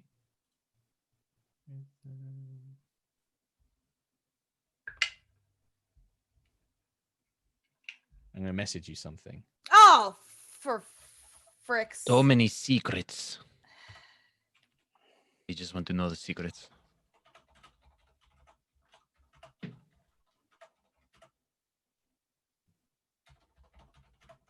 I hear the typing and I see that SherlockHulmes is typing and I'm very nervous. For what it's worth, I have an idea to put out some fire, so. Poggers, dude. Heck yeah. There's no way that they would have known that you recognized stuff. So I'm going to retract that. They wouldn't know. I know exactly the vein of what was about to happen. I'm so aware. Oh my God. Okay. What would you like to do, Mica? I would like to, keeping my mind very clear, I'm just putting that out there, since Dragon's Breath is already initiated on me, I want to kind of limp my way down the hallway with my whole ass 6 hit points and blow ice on the fire, just like continuous ice. With that, I'd say that the ice is definitely enough to kind of counteract the effects of the burning hands and the lingering flame that was there. The kind of ice kind of...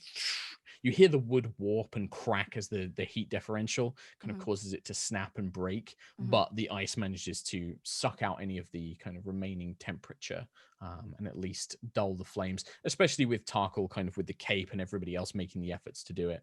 And yeah, you manage to cause it to stop. The flames end. Okay. You do hear the kind of cries for water buckets and things now that the adrenaline begins to wear down from outside. But then people begin looking up, the smoke beginning to die down after a few moments. Having noticed these things as we walked in, do I now notice, like, was the trapdoor specifically just housing the turret, or was it guarding like an entrance to something? It was just housing this turret. It looks like it was built to hold this device, this creature or device or whatever it is, this construct. And then once the rug and the statue became active, it then seemed to drop down. Can I discern where this hallway leads and why it may be so protected? This hallway is how you reach the second set of stairs leading up, and you can see that the stairway leading up just ends in a single door. There's not like another landing or anything. And that's where we've heard his study is.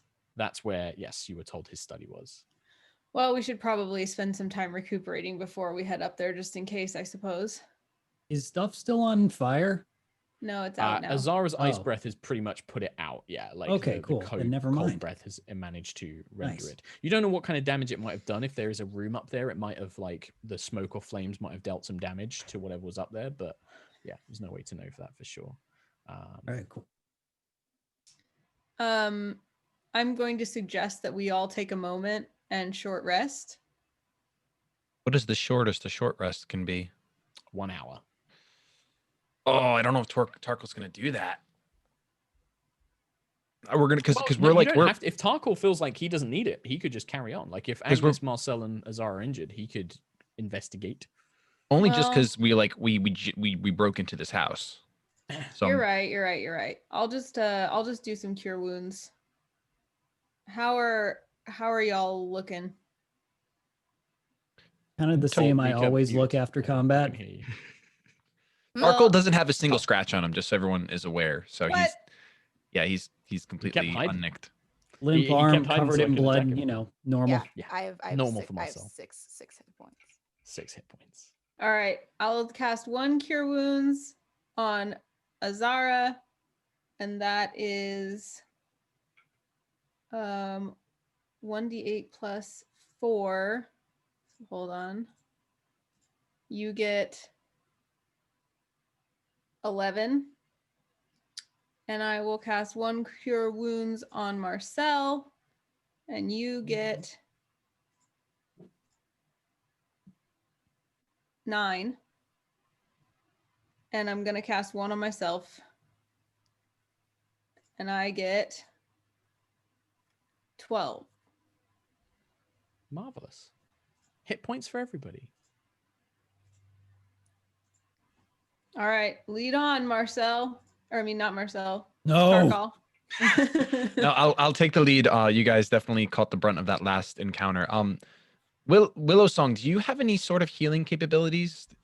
Not much. Whatever I used the only spell I know and had on Marcel here to help him. That was. I'm not much of a healer, I'm afraid. I motion for Alessa to also go up front with Tarkhal. Help. She just nods and is just like, I need to reconsider staying behind. Marcel is now hyper paranoid and pointing his sword at literally everything. Like every rug, every painting. You don't see any more rugs. There's no paintings. Okay, whatever you see. Whatever exists. Doors. Where you are now, there are 2 doors. All right, these doors. Sword up to the doors. I'm going to detect magic. Okay. You detect magic. You look around. You can see, your companions all have magic auras of those who can cast spells or have magic items and things like that. Willow Song has some minor kind of magical auras just from her natural magic. Sarah Lee too. The doors don't have any magic on them. You can open the doors and look in the rooms. Yeah, I don't do it. If Alyssa and I are up front, like I imagine Marcel's sword is like between us, poking this door. So if you go up the stairs, and Alyssa and Tarkhal at the front, and then Marcel behind. Marcel, the door, you see magic glyphs inscribed onto the door, like a circular pattern of glyphs inscribed onto the door, invisible to the human eye, but magical. Marcel, I convey this. Oh, Azara, is there anything you can do about these this magic? I suggest we head to the Citadel, bring a war wizard with us that can dispel magic and dispel whatever these glyphs are, because that is out of my capability, and I am that is one thing I can do. I can negate some magic. I can only do it once, and if the spell is more powerful than I am, then it won't work. But I could try. We should please leave this do. to the war Have at wizards, it. I think. She kind of looks at Tarkhal and Marcel, who are encouraging otherwise, and then she will cast a spell. Oh, okay. Unless you wanted to come back and do all of this again. The glyph vanishes. She gestures, she waves her hands and speaks a few words, and then the glyphs vanish from your sight, Marcel. See, we believed in you. Oh, Marcel, they're gone. They're good? Yes. As I was going to say, it wasn't because I didn't believe in her, but it was because if it was a higher magic, I wouldn't want it blown back on her. But thank you, Marcel. I want to kick the door in, thinking it might hurt it. You kick the door, and as you kind of stomp up, Alyssa's almost like, Minister, what? And like kind of tries to stop you as you run up. The door pitches forward, kicked off of its hinges by your forceful boot. And you look into, a study. You can see that it has been left in a kind of ransacked state in a hurry. You can see that there is a large writing desk set against a bay window. There are various bookshelves. There is a painting of a stag in the Kingswood that hangs on the opposite side of the window. Those are the main pieces of furniture. Most of the bookshelves have been taken, but there are a few tomes still left. And it looks like that there was like some parchment on the desk, but only blank sheafs remain. Everything in here is a threat. May I use my grand perception to see if I can find anything that indicates where he has gone or why he left in such a hurry? Well, perception would give you like any kind of visual clues. Like if you wanted to like investigate, that's obviously more of an investigation thing, like checking the books or like the papers and stuff like that. But generally in perception, the main thing you noticed, Agnis, is the painting of the stag. You can tell that there's a hinge to it. It is clearly is meant to like hide something behind it. Cool. That much is obvious. You also do spot, it looks like it maybe fell down the back of the desk in a very, like somebody was packing something up from the desk in a hurry and a book dropped behind it. But you find a book with the title of Planar Summoning the Feywild, the Fey Courts, Planar Summoning the Seelie and Unseelie Court of the Fey. Is a book there. I'll pick that up and like not make a big deal out of it, but pass it to Azara and kind of give her a look that's like, this matches what we found, you know? And then I'm going to stride over and just nonchalantly look behind that painting. So when you look behind the painting, you can see that there is a safe. There is like an embedded into the wall safe. Tarkhal. Come here. Okay. I just kind of like point at the safe and I'm like, what do you suppose is in there? Something important. And I'll roguishly put my ear to it and try. Is it a number lock safe?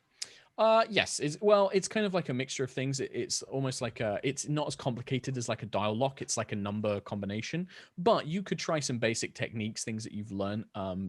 The combination isn't the only way to open the safe. You can actually get like thin wire tools and you can try and hook them around and try and unlock them from the inside and things like that. It's difficult, but you could try it. I will try it the exact way you described. Sure.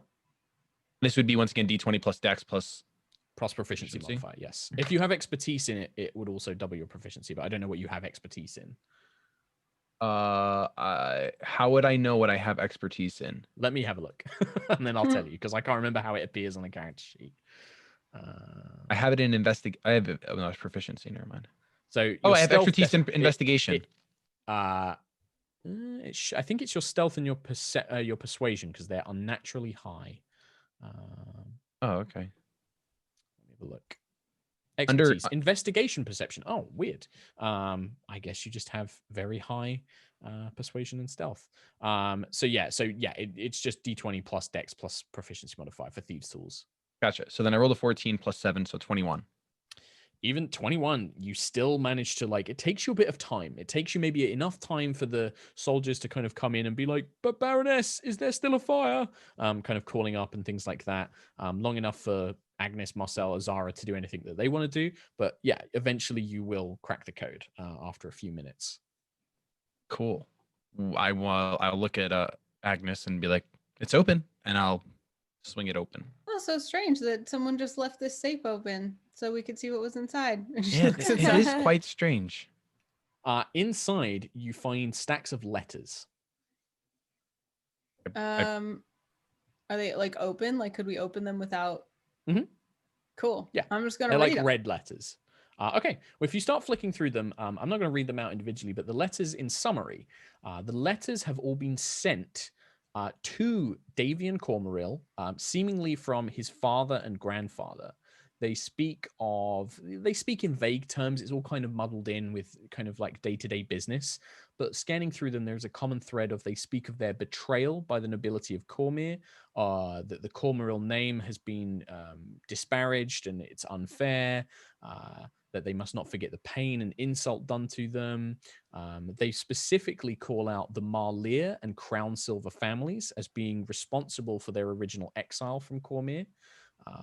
One letter is from Davian, but it seems like it was never sent. And it is penned to Raedra Oberskir, the Queen of Cormyr.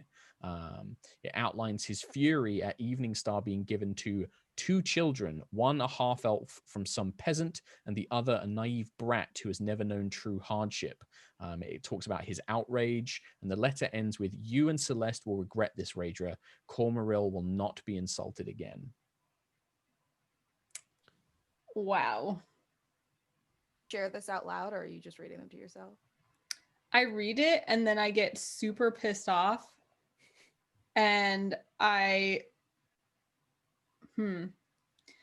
was trying to kind of keep this discreet. So she's just going to put that in her cloak to share later. Okay. So you kind of like secrete it away. Yeah, but then she's going to try to like leave everything the way it was, close the save back up, except for that letter that she has. Are you just taking the one from Davian to the Queen, or are you going to take all of them?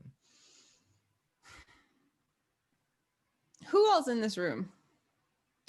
Your whole party plus Willow Song, Sarah Lee, and Alyssa. If I'm right there and I open the safe and I see all the letters, I would I think Tarkhal would ask, like, is there anything noteworthy? I mean, they're in a safe. They have to be important. Like Marcel and Azara, you see Agnis reading the letters and stuff as well. If they're just sitting there, I think Azara would have picked up one letter, seeing as if she saw the book that Agnis would have given her. Yeah, just to make this easier, let's say I took all the letters out, I put them on the desk, and everyone kind of like picked them up. Because there's a lot of them, right? Yeah. It's going to take some time to read through them, yeah.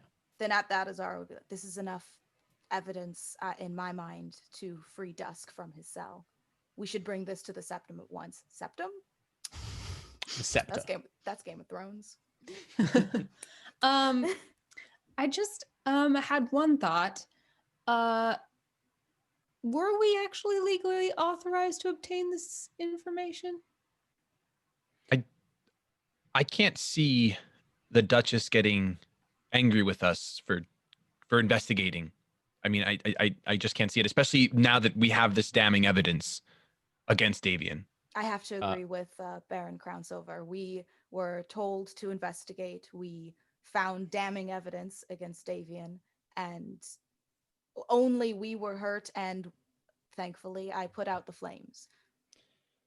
Alyssa will kind of let out a long breath and be like, I feel that our initial entering of this building was unlawful, but I do believe that if we have uncovered a conspiracy against the crown, that takes a far greater precedence than this misdemeanor of entering this place. If Cormoril is truly conspiring against Queen Raedra and the other nobles, this takes a precedence. This must be reported to the Purple Dragonites. This must be reported. Well, good thing we found something, because if we hadn't, I think we would be in great trouble. Oh, if we hadn't, we'd be running for our lives, right? And you think that these letters will be enough for your friend? They will certainly at least cast doubt. And reasonable doubt is all we need. That's good. I'm glad. I was worried with everything that Davian was saying. I'm glad that there was something here. Even those awful traps, those things that in the corridor that attacked you. I'd never seen anything like that before. The statue, I always thought it was quite pretty.